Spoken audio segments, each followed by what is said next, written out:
We got to wrap this up before Coach gets canceled. Yeah. Absolutely. We got to wrap this up. This is getting a little bit crazy. It's way past Coach's bedtime. All these years, everybody on this podcast would have thought it was me that got canceled. This is now the front runner. First of all, I'm not going to get canceled. That would really happen. Second of all, there's still plenty of time for you, Jake. Vic didn't actively beat the dogs. It was other dogs. Hey, Husky fans. Welcome back to another episode of Fourth and Inches, a Husky podcast. I am your host, Leah. I am joined by Smelly Fish, Coach V, Matt Tremoni, Jake Grant, and Dicks on Jake, Trevor Mueller. We are here under less than pleasant circumstances because, of course, the Huskies were supposed to win in Madison, and as we all know by now, we're recording on Wednesday night. They did not win. In fact, they hung a big fat L, and it was really, really disgusting in Madison. The Huskies lost. They looked terrible doing it. F's across the board on the offense. The defense was good at times. I'm going to hand it off to Coach because he wants to talk about some coaching things that are really on his mind right now. But, Coach, what do you have to say about what you saw on the field in Madison?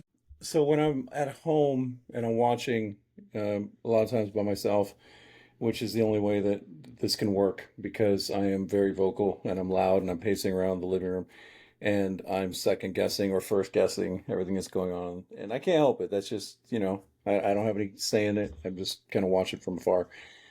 Talked about this last year. We talked about this year already. Whether, you think, Jedd should be his own offensive coordinator or not. Formationally, we are killing ourselves. And now this happened, I brought this up several times. Last year at Penn State, Abdul Carter, and I forgot the other guy who was really good on the other side. And we were running out third string offensive linemen. And they refused to give help, or they refused to adjust protections. They were just going to run our stuff. And our guys are scholarship players, and then they're just going to handle it. Well, Drew has a party, went out of the game. Carver's playing on a not 100% knee, and then you're in the elements and a little slick, and there's some snow flurries and whatnot. Landon Hatchett tried to start with a club on his hand, and then Henning went in and spelled him, thank God, because he couldn't use both hands to block. But now you're at a disadvantage. You've got a lot of backups across the front again. And not only are you deficient in the way that you are protecting. And now there's a lot of different ways to protect your quarterback. First of all, I don't know why we weren't running the ball, but I guess it was kind of tough and they kind of gave up on it early. But you can max protect. You can leave a tight end in. You can leave a running back in. You can use scat protection. You can slide from one side to the other. The running back will pick up the backside. Or you can fan protect. Running back picks up anything through the A gap, B gap. Once Wisconsin showed that they were for real up front, they put themselves in a formational disadvantage. I know Fisch likes to run a lot of his stuff out of condensed formations. Not like two tight ends, not like bully ball, but just you've got Denzel lined up 5 feet off the tackle. Great. So what is the advantage for the defense? If you want to walk up and act like you're going to press Denzel Boston or whoever's in the slot there, it is such an easy path just to blitz and have somebody over the top pick them up. You have dictated to the defense that, hey, we are going to let you come in here and pack it in our condensed formation. We're not even going to try to spread you out and trick you or whatever. And it's going to be easier to do the thing that they are so good at, which is come up and mug. And then they don't even have to do what you want them to do. They'll just come in, get penetration. Number 8, I think it was, I can't remember the kid's name, was just all over our backfield all day long. Wisconsin took exactly what Jedd Fisch gave them. You're already playing shorthanded, and you're formationally giving them a bigger advantage. Yeah, it sounds like they were telegraphing from your perspective. They were just showing Wisconsin exactly what we were going to do and making it even easier for them to defend. They just made it so hard on themselves. Well, that's what I think more of it is like what you're saying. If it's condensed, they're already trying to muddy up the box. You've made it more muddy by forcing in another corner who can easily, it's just sheer geometry. It's faster to get to the quarterback 5 yards away instead of having him split out wide. And even if you spread everybody out away from the formation, you can still use match protect. You can still leave the back end. You can still leave a tight end in, or what, if we Yeah, have you any could have tight ends two left. like two guys in the out But in the or getting the something wide like receivers away from the formation means that if those guys want to blitz off the slot, they're going to have to come from distance. Now you've created a direct path, and there's absolutely no way to justify the way it looked on Saturday. And it got away from, listen, we probably still win that game if we don't fumble inside the 10 yard. I got to go kill a big spider. I'll be back. The thing that kind of bugged me is after listening to Jedd Fisch talk about this game after the loss, is that he said that we prepared ourselves for a low scoring ball game and we played that way, right? So essentially meaning you played not to lose that game is how I read that. You didn't go out there with the same offense that you went out there with against Illinois, and you didn't air the ball out, and you didn't do the things that you've been doing that's been successful this entire year. So essentially, you just went out there not to lose against an inferior opponent, and if so facto, you blew it. Totally agree, Jake. I really appreciate what you're saying too. And then also, it just, the strength of this team, especially based on what we had seen the week prior, was our offense. I know that we were probably not going to hit our scoring average, but 10 points, to your point, is like you are just saying, like, well, we're going to do our best against a pretty bad team that doesn't even have money to fire their coach. They basically all but fired him, but then also said, like, we can't afford to fire him, so we're going to have to keep him here. And then we did that. The thing Unbelievable. Well, I about it, mean, just to add on to that point too, is Wisconsin has an okay defense, but they're not Ohio State by any means. You look at their schedule across the board, they gave up 38, 27, 24, 37, 34, 21. There's no excuse for Washington to play scared of Wisconsin's defense throughout this entire game. They've given up points every week prior to, or after Miami of Ohio. My quick question is, were we so depleted on the field that it warranted playing as poorly as we did? yeah, a little bit, especially the team they walked out on the field with in the first quarter was not the same team they were working with in the third quarter. Jonah Coleman disappeared, gone. I still think DeMond's hand, I think every once in a while the ball comes out funky, and I'm just like, there's something going on there. Denzel Boston, I've been saying this for 2 years, get him off punt. Please. You're putting him at risk. He's probably not even the best punt returner possibly on the team. And then he gets hurt on a punt return, and he's limping around the entire, second half, and it's just like, goodness. So backup offensive lineman, the second running back, Denzel's not okay. It was a comedy of errors. It was a war And of like attrition. Whatever you Rashawn want to Clark's say. now hurt, and he's finally solidified the secondary, and now he's hyperextended his knee, so who knows what his availability is going to be like against Purdue.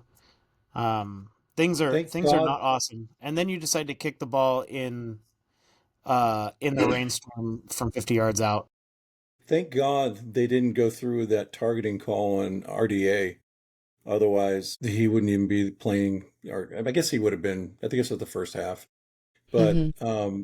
just the depth continues to be an issue. But for whatever reason, they go on the road and they just turn into a sack of potatoes. They're just worthless. And like I said, some of it's not having guys. But even when they're healthy, they don't play well on the road. Second half comeback against Maryland, embarrassing. You know what I Right. mean? Like even when Yeah, they but win, that it's still painful. that gets into the topic at large is Mm-hmm. like where are we with this program right now? I think a lot of us saw 10-2, 9-3 after last week, and obviously this is kind of a crash down. Like you're never as good as you think you are. You're never as bad as you think you are. Where is this team right now? And like what I've been thinking about is, the people are going to talk about 2022 and losing to Arizona State, who also had 2 wins on the season. Um, there's People are the difference. comparing this loss as like the second worst loss in recent memory after Montana. Do we think that's a fair comparison? No, Say no. more. Because Wisconsin's actually got some talent. They're a Big Ten team. Montana didn't have anybody on that roster who had a Pac-12 offer. You know, like it's apples and oranges. Wisconsin has guys on their roster that we couldn't get. Period. It was on the road. It was in the elements. A lot of excuses, a lot of injuries, whatnot. But time and time again, no matter who's on the field, it's the same guy pulling the strings, and for whatever reason, they're just not up for the game. I thought for sure this was going to be fine because the game would starting. It was not like a 9 o'clock Pacific time start. A little bit later, bodies have a chance to adjust. It wasn't a night game, obviously, thank God. But it doesn't matter where they are. It doesn't matter who they play. It's the same product when they leave Husky Stadium. And when you were talking earlier about the state of the program, this is why you need more depth. This is why you need talent in the two deeps and the three deeps. You lose a couple of your top guys, and all of a sudden you're just a middle of the road team. Mm-hmm. Yeah, I mean, Trevor alluded to it earlier. The state of the program is exactly what Coach just said. We have talented starters. We have starters that I think could compete with 99% of the nation as far as, skill-wise goes.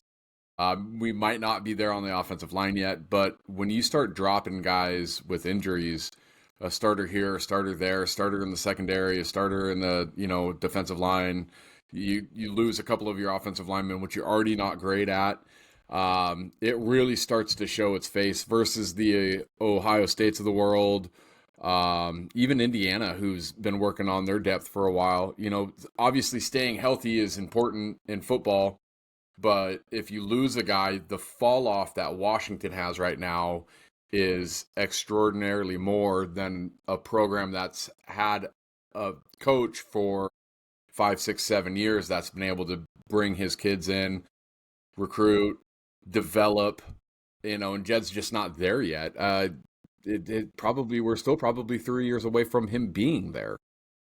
I don't think And how do we 3 years feel? away. Oh, go ahead. I don't think we're 3 years away. I do think that you're right. Like, he's made this roster from literally nothing last year, where there was very little left after Kalen DeBoer left, to where you had like 7 offensive linemen, right? We're now at a point now where our depth is better, but we're not going to be able to compete week in and week out if we sustain this many injuries. Can you lose an offensive lineman? Can you lose a receiver? I don't know. We're playing a lot of true freshmen. Can you lose 2/3 of your, or 2/5 or 3/5 of your offensive line? Absolutely not. Most teams can't do that. And another year of Fisch in the portal and Fisch and his staff in the high school ranks where development will happen, we're going to be better suited to sustain a few injuries. But with where he got this just a year and a half ago, the starters can compete with anybody in the country. The depth cannot yet. The reason Yeah, that Jake. I think that the reason that I think that we're still 3 years away from that is because Jedd has self-admittedly accepted the fact that he doesn't like going into the portal as much as he does like recruiting high school kids and developing through the program, which means I don't think he's going to, no matter how bad we as fans want him to attack the portal, he's not going to. He's going to start at the high school ranks.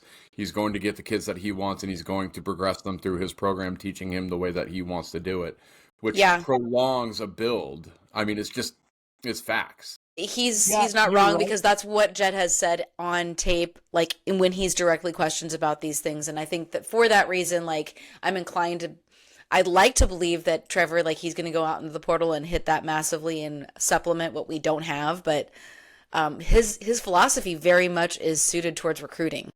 And it absolutely should be what he needs to do next year. The reality is we could be next year. We could have our last year of Damon Williams at Washington, and it could happen. I don't know if it's going to, but you have a window now where next year, Damon will be at a point in his progression where I don't think you're going to have as many of these games where he's a non-factor or he's a detriment, where he's throwing interceptions in places where you can't have him throw interceptions. So and obviously if you look at the receiver core, like obviously it's going to be it's going to be young in years, but it's going to be a receiving core that you're going to really be excited about. You're going to have to address some things on the offensive line. Is Cody Green as another true freshman starting on the line? The answer, I don't know.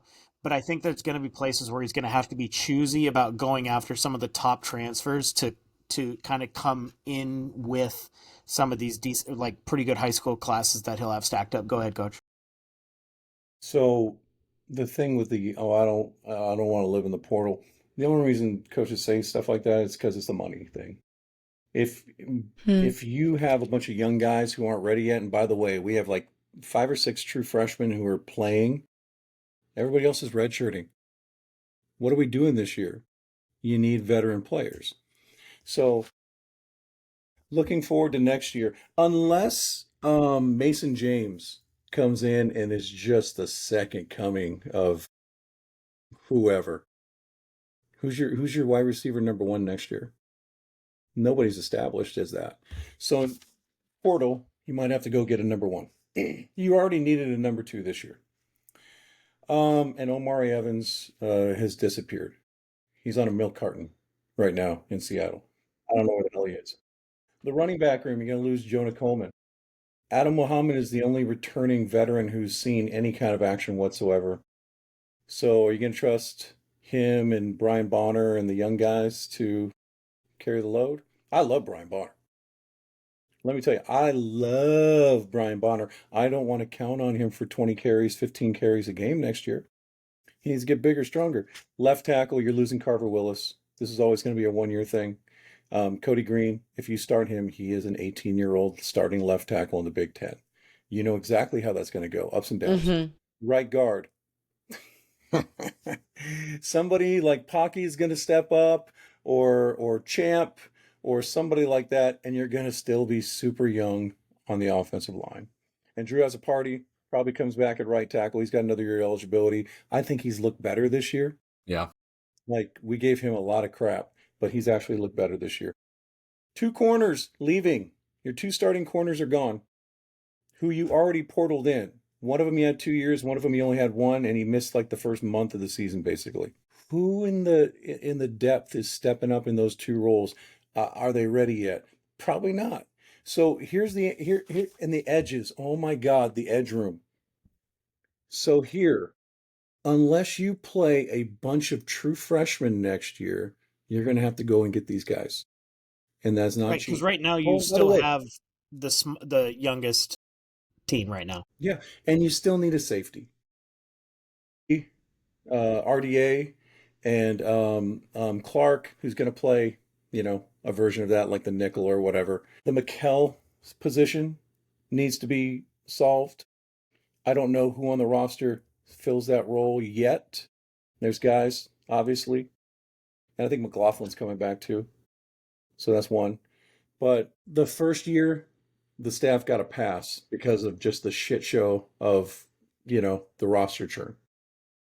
Last year, they got some guys, but we all knew they didn't do enough. And now we're paying for it. So unless there's a massive shift in philosophy between these last 2 years and this year, we are not winning shit in 2026, except the Sun Bowl or the Holiday Bowl or whatever bowl is not a playoff.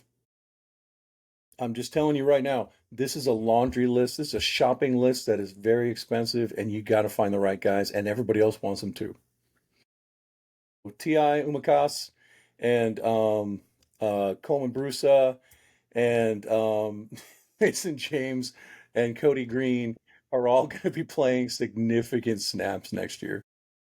And that is not how the Big Ten is won. And do we have the money, to your point, Coach? It's a laundry list. It's a just giant shopping list that we need. Do we have the money to compete for all these kids that we need in the portal? I would love to tell you I know exactly how much money. And some people will try to lead you to believe that they know that we've got all this money. There's a substantial amount of NIL money, but I don't know how it stacks up with the other guys who are competing against. I just don't. What's the big draw right now if you're at a lower division school or even a Power Four school, and you want to hit the portal, what's the draw to Washington right now? Like, what's Jedd's sell? Well, if you're in a lower division, Mm-hmm. look at That Alex McLaughlin. Look at sure. Sebastian Valdez. These guys have found opportunities. Sebastian's in the NFL. You know what I mean? Was he getting there before? I don't know, but being able to prove yourself on those. Now, here's the thing: you've got to be really good at identifying those guys first, because every other coach in the Big Ten, in the SEC, in the Big 12, whatever, in the ACC, they're all looking for these guys too. And quite honestly, I don't mind taking a shot on those guys who have excelled on the field already versus guys who just never made it out of the two deeps and into the starting lineup at like a Big Ten school. Now, if you have a relationship with these guys and you've recruited them and you know who they are and you know what they're about and say, hey, it didn't work out there, come on over, that's an easier sell. But Trevor, what was the name of that kid from Indiana a couple years ago that came to visit and everybody thought was going to sign with us and he went somewhere else? The defensive lineman? What was his name? Big kid. He was there when I was there at the clinic, and he was there talking to Bill Belichick and Fish, and he was a big time, target. Maybe he went to Auburn. I don't remember. But But anyway, here's the reality. If you're on the offensive side of the ball, one of the biggest things that you look at, well, first off, if you're Jedd Fisch, you just talk about all of your ties with the NFL and getting guys to the NFL. But it's also like, hey, do you want to play with Damon Williams? Like he's going to be here for the next year or two. You can be on the offensive line where you're going to have opportunities to be in the Joe Moore conversation because the numbers that he's going to put up, because of the all-purpose yards that he's going to put up. And if you're a receiver, wouldn't you want to play for somebody like that? Because there's only a certain amount of quarterbacks that are totally established that are going to be around, that are going to be in the system. Like, I think that's a big pull. Plus, we have money, and so not everybody can go to all the schools, and Washington should be a huge favor with not just Damon Williams on the field, but also Damon Williams off the field. Say yeah, more about Damon's a that, great Trevor. kid. Just like Um, people like him. Is that what you're saying?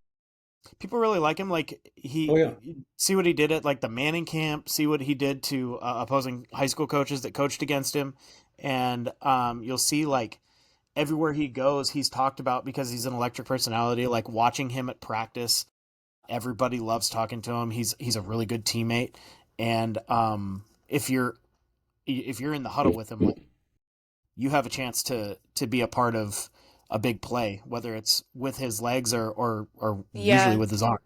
there's I would think there's a that people who are in the portal who are wide receivers would absolutely want to come to Washington. there's a lot of kids that have come through the valley here in the last decade, and like they're really great athletes, really great players, but there's always a story. There's like, did you hear about this? The Spencer Rattler is one of my favorites about just what a talented kid he was and how nobody, even on his team, kids couldn't stand him, you know? And there's a lot of kids that you hear stories like that. And then Demond is like the complete opposite, where like just everybody gravitated to him. Everybody wanted to play sevens with him. Kids transferred to Basha to go play with him. One of our guys almost left and went over there and played with him. So Well, and then that's was not, offered to go to one of the better schools or whatever, and didn't want to go because of his teammates. Like there's a lot to like about that guy. So like, why wouldn't you want to come here with a roster that has the young talent that needs a couple of guys that put you over the top? Like, I mean, I could get behind that. And even if it's what there's State's talking about too, like if it is the high school route and it, the high school recruiting classes are the best we've seen since Chris Peterson. So, I mean, there's a lot of talented guys. You obviously have John Mills who's starting already. You don't. I know that you don't want to play a ton of freshmen, but it's outside of this game and the upper echelon of this conference. Hmm. It's worked out okay. here's the thing, the John Mills argument. First of all, he's played great as a 17, 18-year-old kid. He wouldn't sniff the field on those Michael Penix teams as a freshman. And that's what you're looking for. You're looking for like the veterans who are studs. and future pros, and then you can let those guys sit for, simmer for a little bit. I have no problem with him being on the field, but I have a bigger problem with why it was necessary for him to be on the field this year. Is Parker Brailsford as a freshman leagues above He John was a Mills? redshirt freshman when he hit the field. I mean, Not a true freshman. freshman's a freshman. Not But the same thing. here's the conversation though. Like if you remember, like Trey Adams and with the Falcons, they played when they were young, and it's because it was a needs based issue, especially for Trey Adams. And 4 years down the road, you're in the situation where you have the Joe Moore offensive line waiting to get onto the field, and that's a healthy program. We're not there yet. I And don't that was know that in was this college early, football climate if that's ever going to happen either, and that was the because beginning of the coaches move so Peterson much. era, playing a true Right. freshman quarterback, true freshman running back, true freshman left tackle, redshirt right tackle, redshirt freshman right tackle, and Caleb McGarry. So the comparison isn't the 2022 team. The comparison is the 2017 team, or no, Wh- excuse me, which 2015. barely made a bowl game. Right, exactly. So like if that's their trajectory, and that kind of moves into like, people are changing their Twitter profile to Jedd Fisch and UCLA colors. Like it's this is what healthy programs have to do, and you want him to stay for the long run, because that is the goal, is what Jake's talking about, where it is high school guys, but you don't see them until they're redshirt freshmen, redshirt sophomores. I mean, everybody loves Coach Pete, right? I mean, the the fact is, his first year they struggled. He barely made a bowl game Browning's freshman year with Mm-hmm. his young offensive line, and then the trajectory of that climbed astronomically. Jedd Fisch is on a similar path. I'm not saying he is Coach Pete. I'm not saying that he's going to be around as long as Coach Pete, but he, Hmm. for people to start putting him in Trev's baby blues is an absolute atrocity. We won 6 games his first year after a complete program rebuild. I mean, we're talking everybody, coaching Yeah, staff, he took on a players, worse roster than everything. Chris Peterson The took over. worst roster that we've ever had. Then to come back this year and already have 6 wins at 6-3 with the possibility of getting to 9 wins. And then after that, I mean, who's to say that it can't be better? He keeps winning. He keeps recruiting.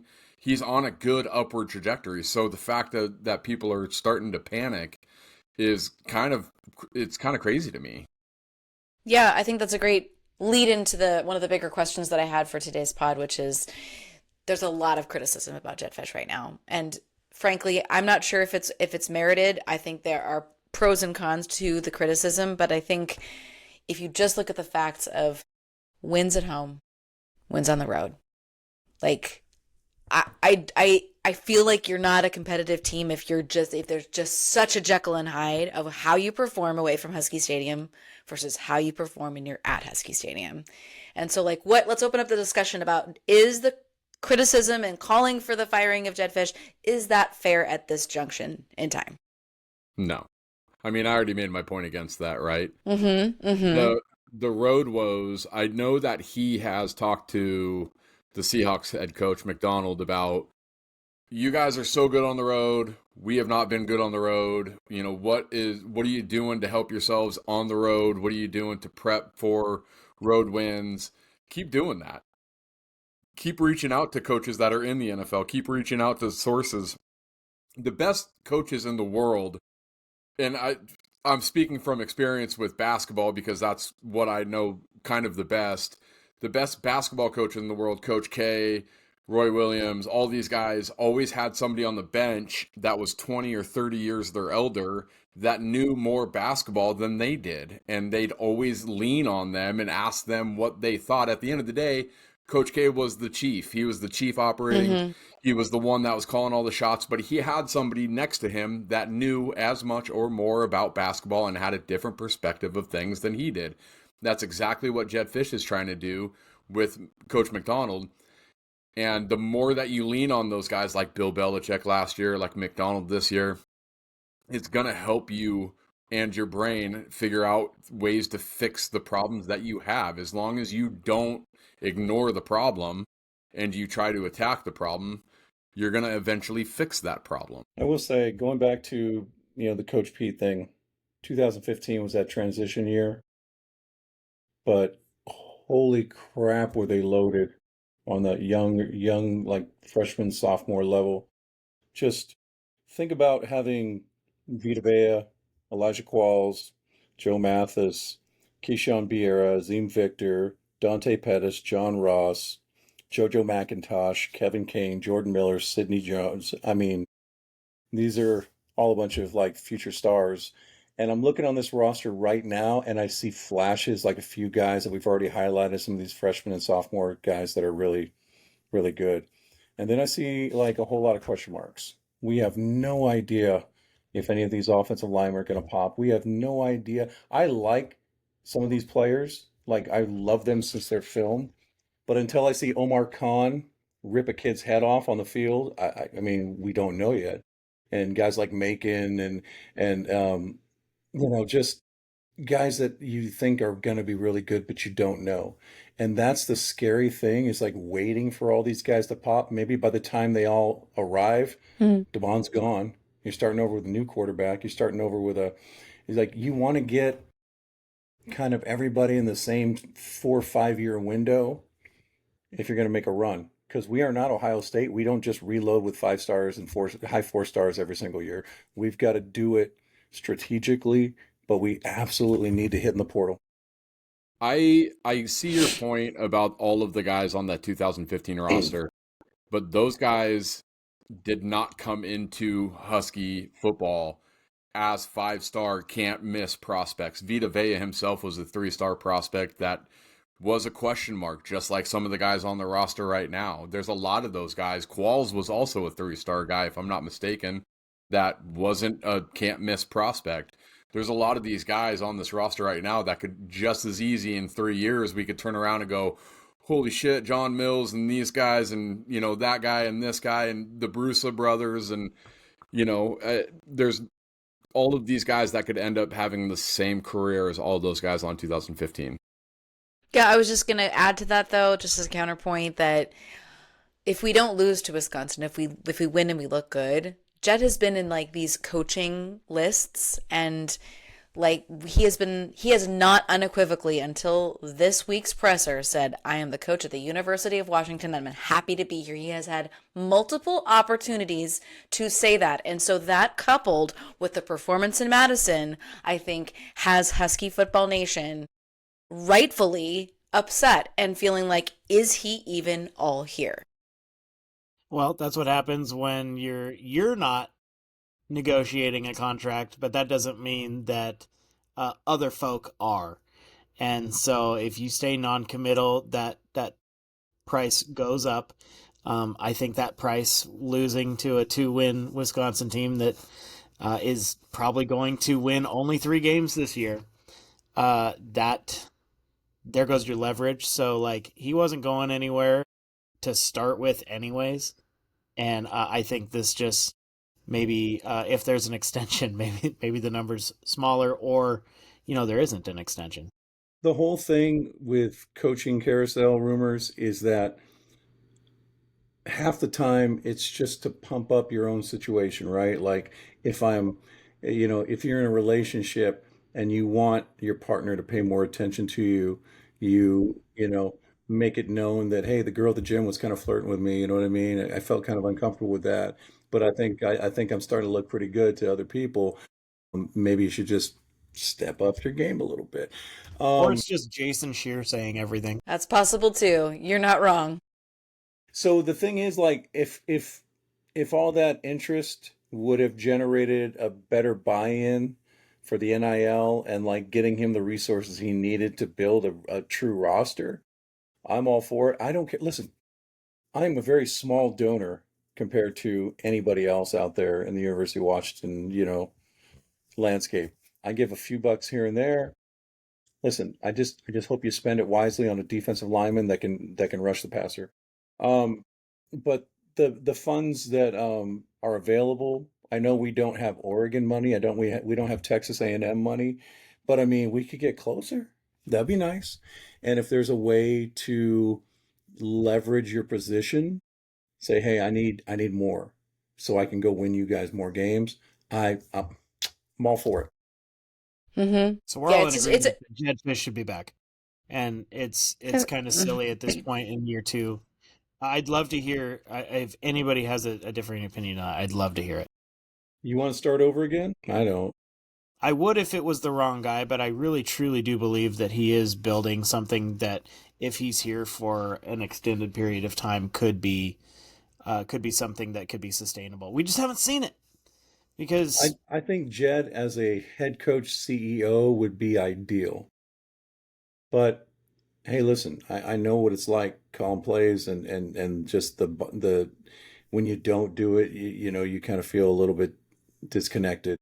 And I don't think, you know, I've been pretty harsh the last few weeks with like some of the play calling stuff and the just the formational stuff. But he's not an idiot. He's working with backup offensive linemen, and he doesn't have the most explosive you know, passing game yet. Like I say that we've had some big plays, but all of our big plays are against some really bad defenses. Is agreed. Yeah, Jake. is anybody on the train of bringing James Lawrence Mora back to Montlake? Not right now.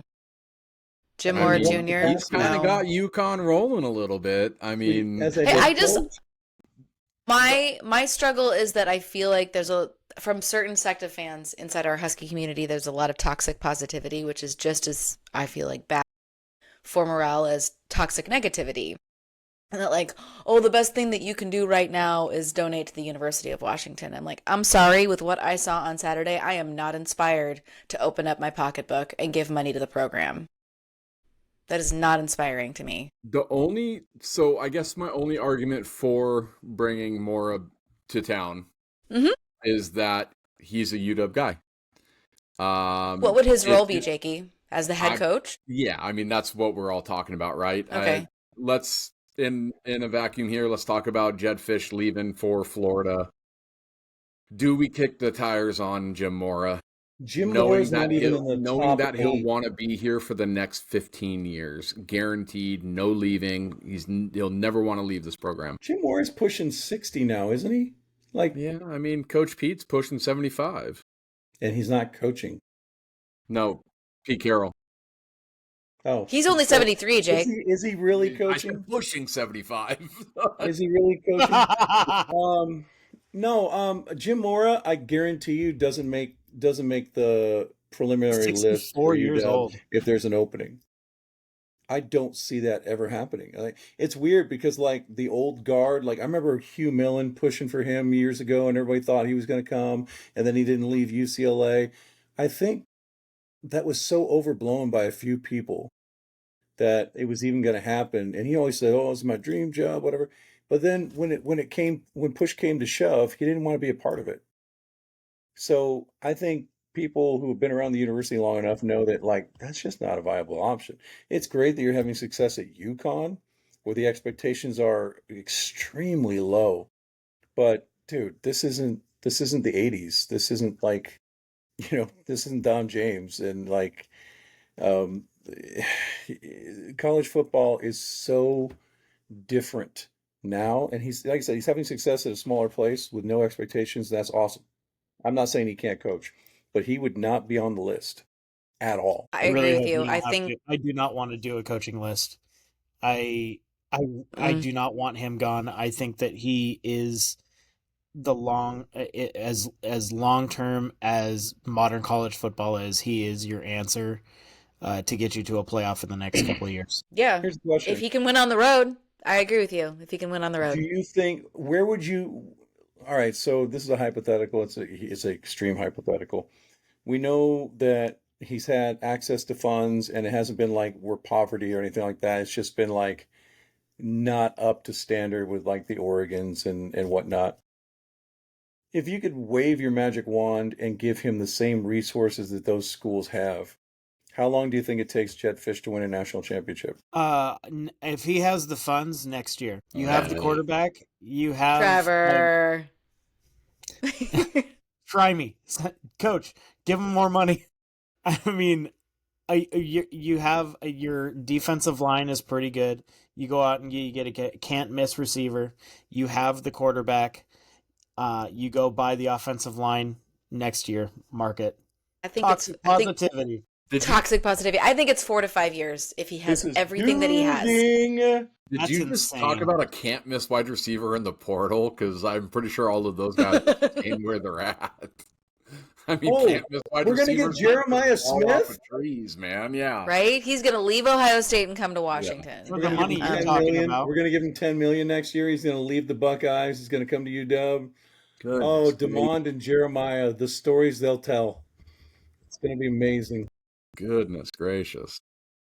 2 years. No, but seriously, I think if you gave him 4 or 5 years and an unlimited budget, the kind of which that the people that coach talked about have, 4 to 5 years to win an If it Natty. He'll takes do- that long, you he'll- gotta fire the guy.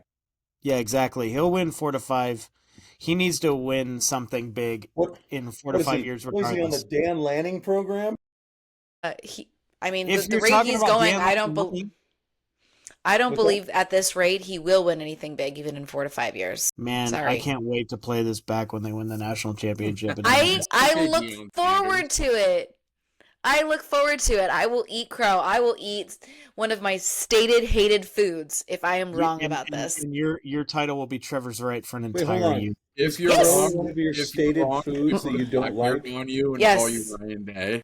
Yeah. I will put a fake beard on, call myself Ryan Day, and change my Twitter handle to Trevor is right for a full year. No, nobody. If it happens in under 4 years. I think that's a very safe bet. The problem is that no matter what we do, there's still teams in our conference that have been doing what we're trying to do for an extended period of time.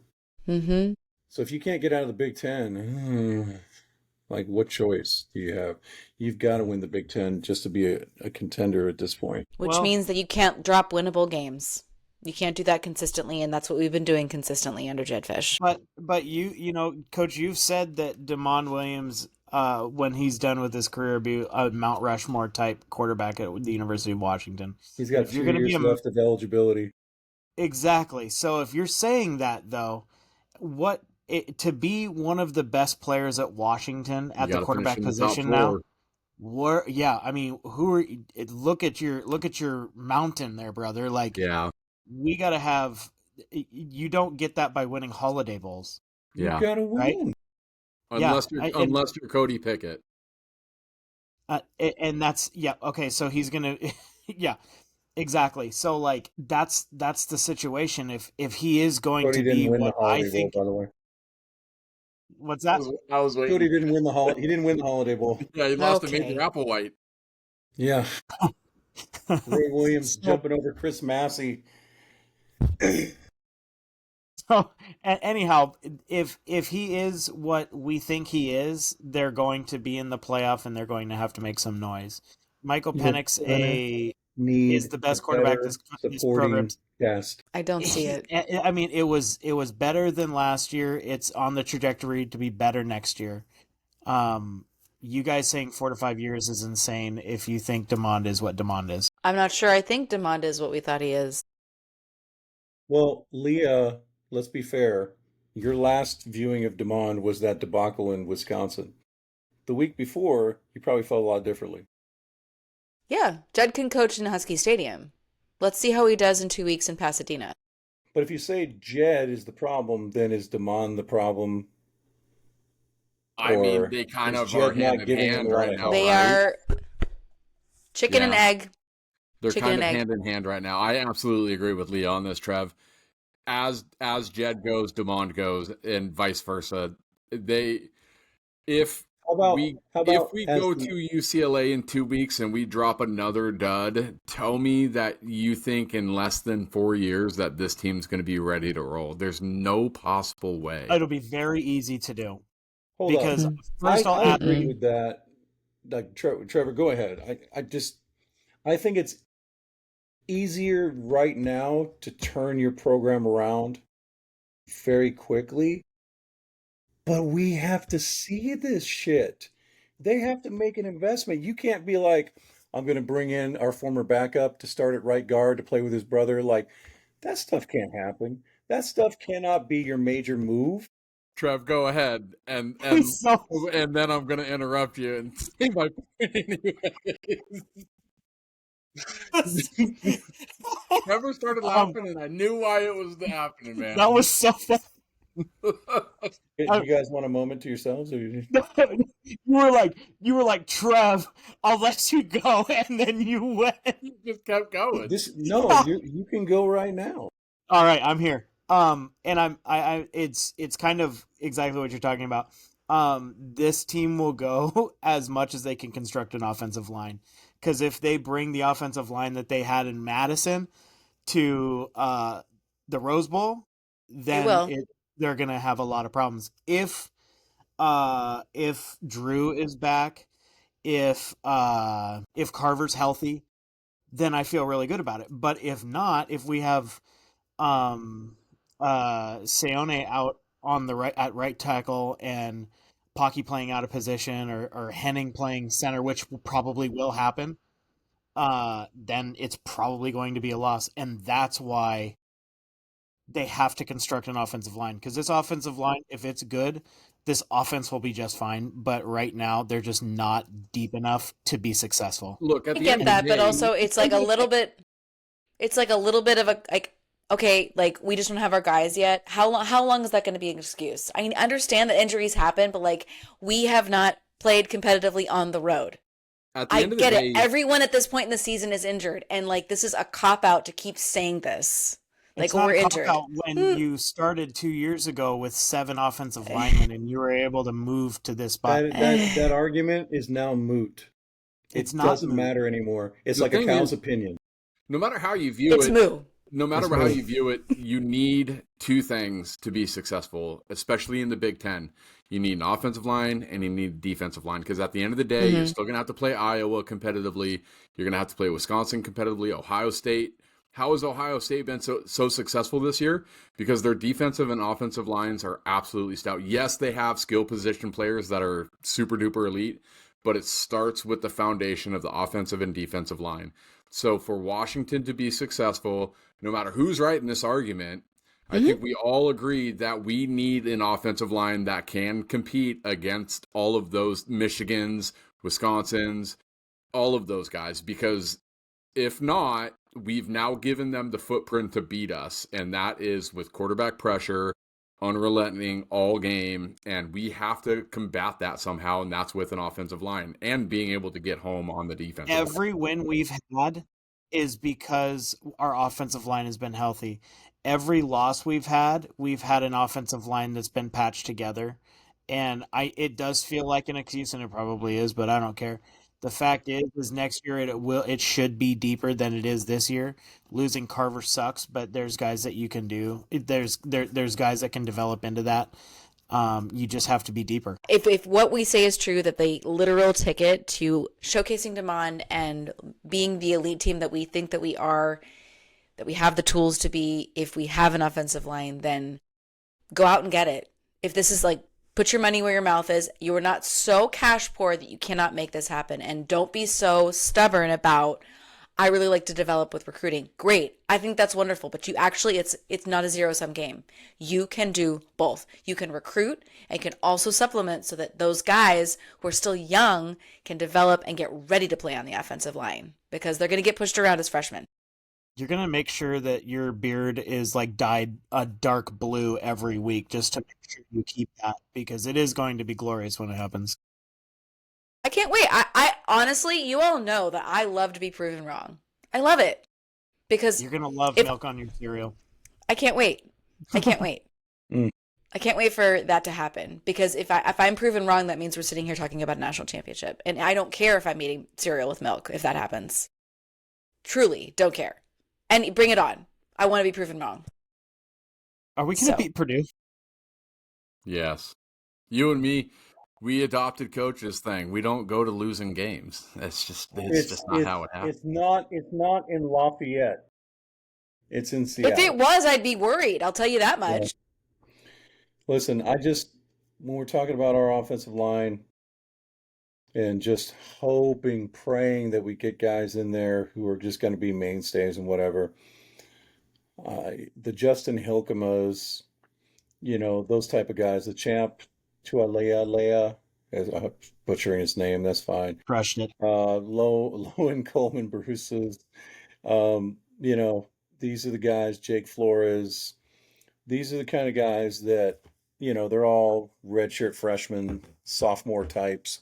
And like this spring is their chance to like either move the needle or be relegated to backup status. Like this needs to happen now. If you're good, if you're ready to go, awesome. If Cody Green is just better than everybody else, he deserves to play. It makes me nervous because playing those big guys on the lines early usually leads to like injuries, maybe not now, but maybe down the road. I mean, Trey Adams, he was absolutely the best guy for that position as a true freshman. But look at his career and look how it ended up with all the injuries and stuff and just, draft just, and then he made some really weird comments at the combine. Well, we're not going to go into that. So yeah, it takes a toll. I mean, oh God, who was the kid? Porter in the about 15 years ago, the guard, the local kid, big stud, and then he had to medically retire because he played really early. It's not a good thing. There's not a great track record of this. So these guys who have been on campus for a couple seasons, lifting, eating, doing the right things, learning the system, now's your time to shine. Because I guarantee you we're not going to go out and sign 3 portal starting linemen. Well, should we put a bow on this discussion? Like, we've talked about Fisch, we've talked about reasons, I guess, for optimism, and we've already arranged that I will be eating cereal with milk when the Huskies win a national championship in less than 4 years. We've already bookmarked it. Sounds like such a non-issue, and yet this is something that you will absolutely refuse to do under Well, I will. 99 all student sessions. I will absolutely do it. Just book it. You guys know I will do it. I am good for my word. I've done it before. When I've So mocked Jimmy Lake on camera, I've done it. So wait, what's the deal? If we win a national championship and In 4 years or less, then I will on the podcast or make a funny video about me eating cereal with milk. I think I'm going to retire from coaching football before we win a national championship. I would agree with you. We were telling you next couple of years, then, huh? It might be this year, but no, Okay. I'm joking.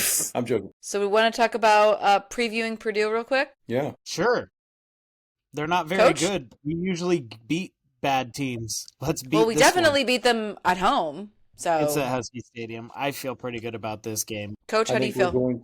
I think we're going to really struggle to, to look good at home against a bad team, and we're going to win. But it's going to be like Chinese food, and like it's not going to fill you up. You're going to be hungry again after this game's over. Yeah, the line is 15.5. Do we cover, guys? We're going to win by 3. No, we're gonna Coach. we're gonna cover. We're gonna win by 17. yeah. I'm putting 17. $1,000 on Purdue to cover. I have them winning by 18. Purdue's on a landslide. That what 9 in a row lost. I mean, they've played some pretty tough opponents: Ohio State, Michigan, Illinois, Notre Dame, USC, but they've also gotten pretty beat up by Northwestern, 19-0. We're at home, despite the offensive line being dinged up and not healthy. I still think that if you look across to Purdue, the athletes that we have are better. The coaching staff that we have is better. We're in Husky Stadium. I just think that everything's lining up for the Huskies to go out and absolutely just kind of manhandle these guys.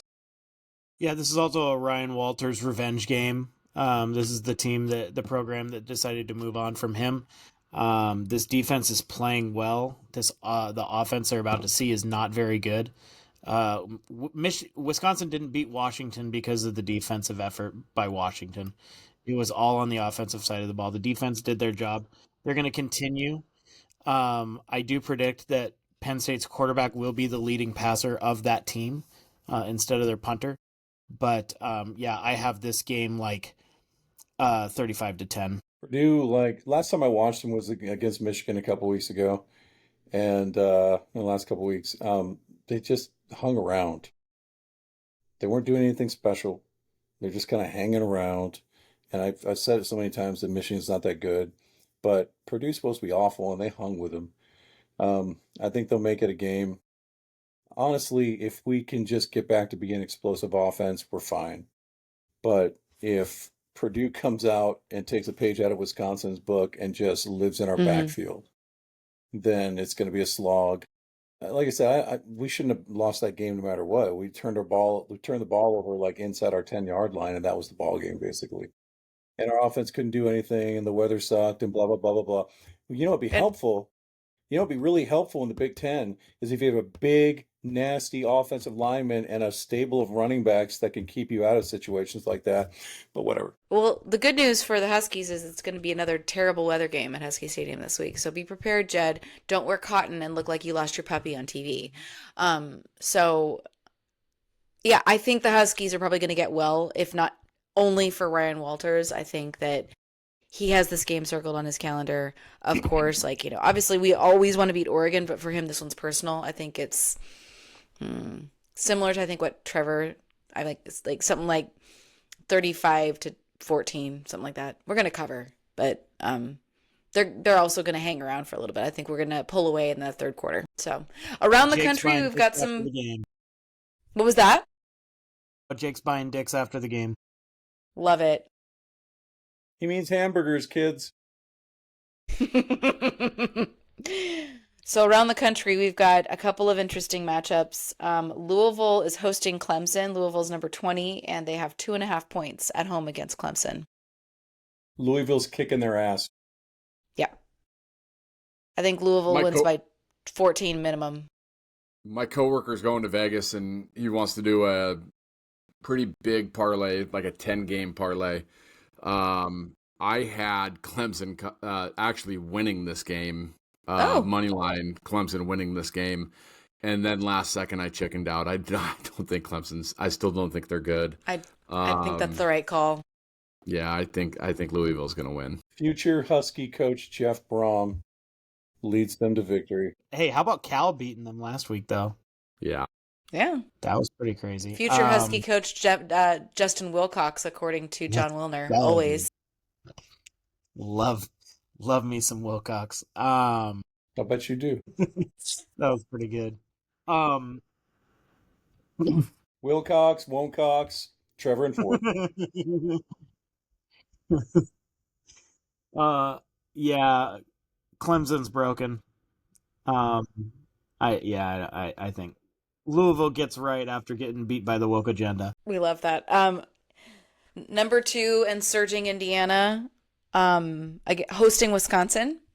The toe-touching Indiana Hoosiers have 29.5. I think they cover. I heard Wisconsin's pretty good. Stop it, Trevor. I'm going to punch you in the face. Wait, they're on a game. Where was the game? It's going to be in Bloomington. Wisconsin just won their Super Bowl, their national championship. Indiana's going to by absolutely a million hammer them by a million. Yeah, they had their one scare with a mid team, and they came out on top. Unlike Washington, that was a very fun. Oregon? That was pretty good. That was a good. legitimate question. You are just handing out zingers now, Coach. Okay. Mendoza's gonna throw for 500 yards, and this is gonna win him the Heisman. I mean, last week kind of won him the Heisman. That was one, yeah. Either way, Indiana by a million. Yep. Okay, number 22 Pitt hosting number 9 Notre Dame. Notre Dame has 12.5. Julian Love, man, I love that. No pun intended. I love that kid, and they're getting just enough quarterback play from a young kid. I think they're solid to cover. Yeah, I agree. Notre Dame's really good. Yep. Notre Dame's pretty good. And the committee loves Indiana teams. Number 18, Michigan at Northwestern. Michigan's got 11.5. Who No I chance actually they think cover. I don't think they cover either. I think Northwestern's actually decent. I don't think that Yeah. I'm not going to say that they're good, but I'm going to say that they're pretty decent. I think this one comes down to like a field goal. I think Yeah. Northwestern might have an upset. Bryce Underwood needs to take care of the ball, or else it's curtains for Michigan. Yeah. I think that Northwestern's tough on the road. That's what I've heard. So, I mean, you have Okay. to be. You know, look, their home is pretty much a road 3,000 game for them. stands, 3,000 people. Like yeah, you know what? They outdraw Stanford. yeah, So they're built to put win some on the respect road. on their name, Trevor. Yeah. Stanford of the Midwest. Exactly. Okay. Number 4, Alabama hosting Jake's number 11, Oklahoma Sooners. Bama has 5.5. Boomer Sooners going to win. Boomer. That defense is I going hope to so. lock down. That defense is nasty. He's going to lock down Ty Simpson. It's in Tuscaloosa though, Jakey. Yikes! Oklahoma by 14. Jeez. Whoa. Ty Don't Simpson's put that really good. on your parlay. Don't put that in there. Yeah. Man, I like Alabama in this one, to be honest with you. At home, and I don't listen. They're so Jekyll and Hyde anyway. That maybe that's just a DeBoer thing he picked up in 2023, where he's like, let's just make these games unbearably close. Oklahoma's a solid team, but It depends on I which think John Bama has Mateer too much shows up. speed. What's that? You're not It wrong, depends Jake. on which John Mateer shows up. Is John Mateer's hand healthy enough to be able to throw the rock the way that he was before the handbrake? Can he move the ball with his feet efficiently? Are they scheming him up in an effective way to be able to run the ball behind some good run fits, behind some schemes? You know, be able to keep him hidden. Alabama depends so much on Mateer in this game. Is Oklahoma ranked? 11. Kalen DeBoer beats ranked teams most of the time. I'll go with Alabama. Absolutely. As long as it's not Michigan, he's going to That's win. upsetting, Trev. I thought. I'm rooting for you. It's.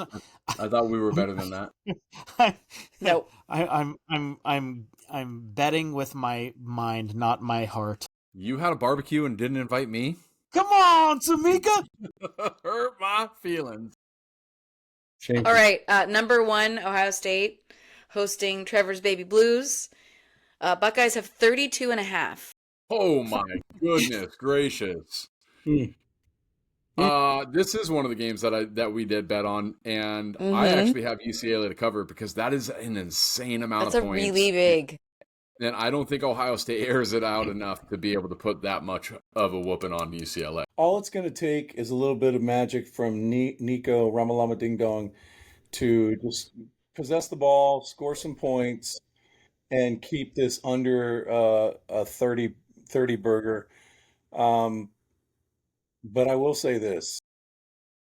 If anybody can do it, it's Ohio State. If they just take the training wheels off of Julian Sand a little bit, they're going to run up and down the field on them. I think it's going to be something close to 30, but if it's like a 28-point game and they don't cover, whatever. It's not going to be close. No. Is UCLA good for 10 points? Yeah, Against Ohio State. Yeah. Just maybe. preface it. Maybe. I don't know. They have Jerry Neuheisel. He was like a dog. He's going to have to bust loose a few times and make some like wow plays to get him in field goal range. UCLA needs to score 10 to keep this under 32.5. That's what they need to do. I don't think they do it. Listen, if future Husky Jeremiah Smith has anything to say about it, $10 million. They're going to be running up and down the field. Yeah.